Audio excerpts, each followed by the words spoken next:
How's it going, everyone? I know it's been like 2 or 3 weeks since I haven't done a book review, but I finally decided which one I'm going to talk about for this part one, and that is I'm a North Carolina Tar Heel fan, by the way, and he is one of my all-time favorite coaches, Mr. Dean Smith.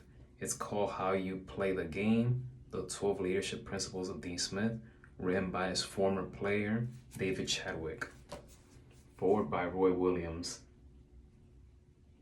his former assistant coach, and Roy Williams went on to become a head coach after Dean Smith for the program. Coach Smith, he touched a lot of lives. He influenced so many people: George Karl, Larry Brown, Michael Jordan, James Worthy. The list goes on and on. The man was special. He put people first before anything.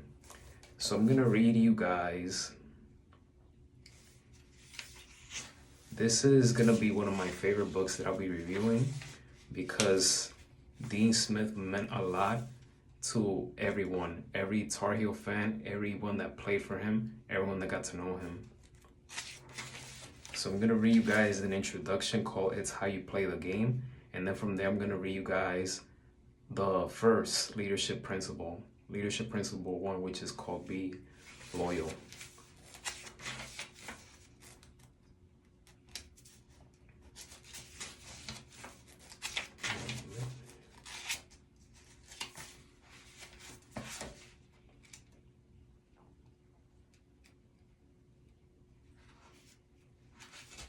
Okay, here we go. The introduction, It's How You Play the Game.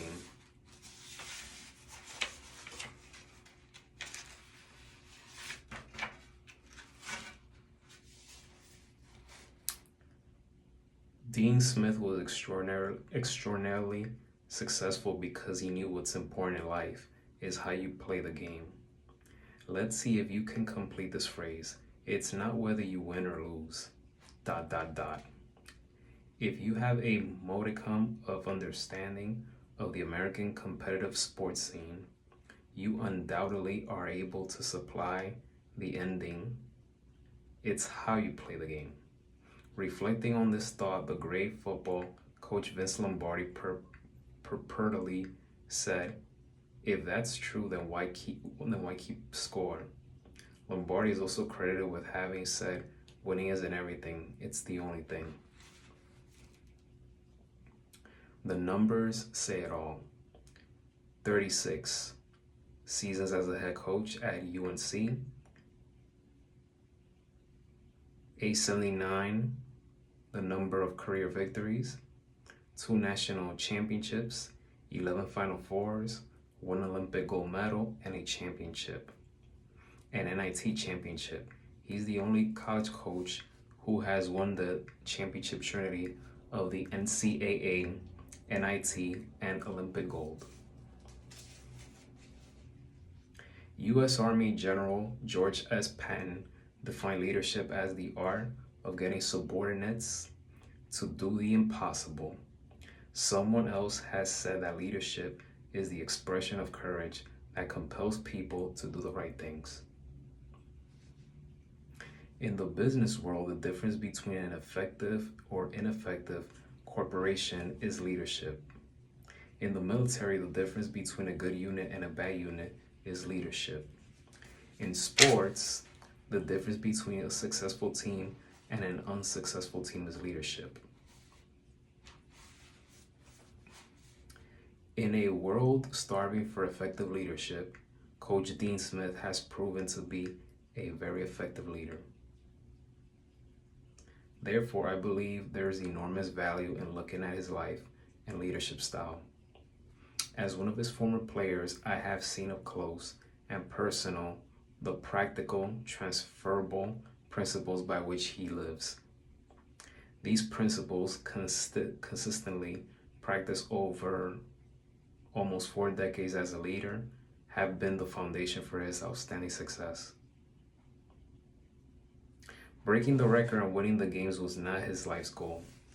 I firmly believe his intent was simply to teach basketball to young men through systematic, disciplined life principles. He would have been happy doing this at any level. The wins follow naturally. Sure, he enjoyed winning. He was extremely competitive. When he played golf against someone, he would never give mulligans. He would always demand you attempt every putt. You had to beat him fairly and squarely. Yes, he wanted to win, but 879 wins was never the end goal. His players and those who worked for him were his real motivation. Playing the game rightly was more important to him than the final score.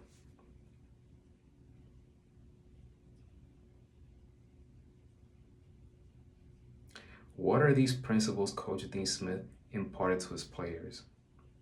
That's the reason for this book. For 30 plus years, I have known and observed him originally as a player and then later as a friend.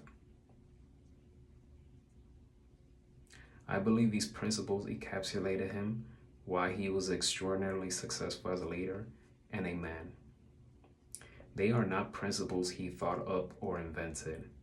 They are natural laws, inviolated principles of the human, relational dimension as well as gravity is to the physical reality. These principles guided civilization. Every positive, meaningful human relationship throughout history observes them. When disobeyed, there is disharmony, disintegration, and destruction.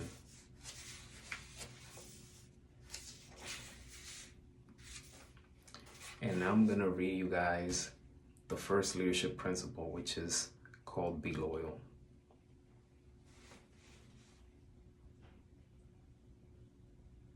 It doesn't matter how you say it, the principle still operates the same way. If you are loyal to people, they'll be loyal to you. If you put others first, they'll work and play hard for you.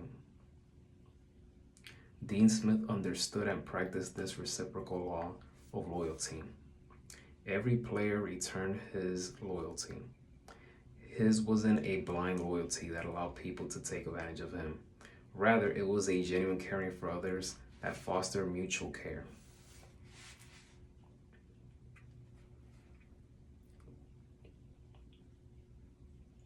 Coach Smith gave his players advice, guidance, and access.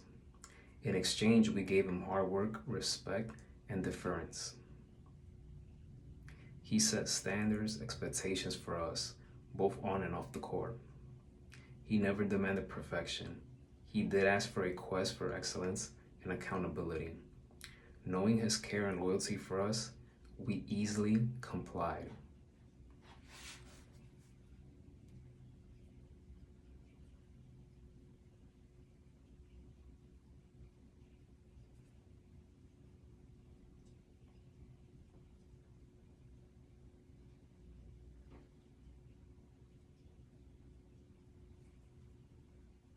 Before considering the product or profit or goals or objectives or outcomes or any action plans, or especially in his case, wins and losses, he was most concerned about the players who play for him and the people who work with him.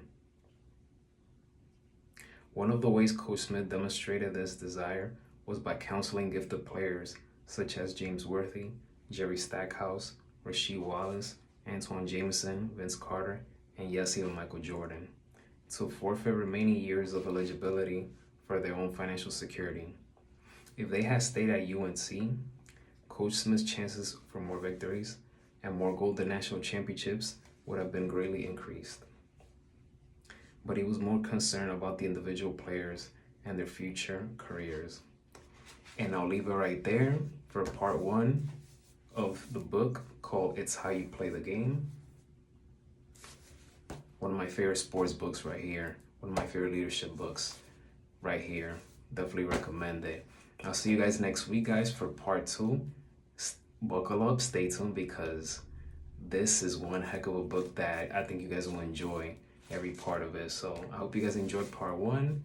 If you did, please give it a thumbs up. Don't forget to hit that subscribe button. And as always, be safe. And may God bless each and every one of you. Have a great Tuesday, everyone. And go Tar Heels.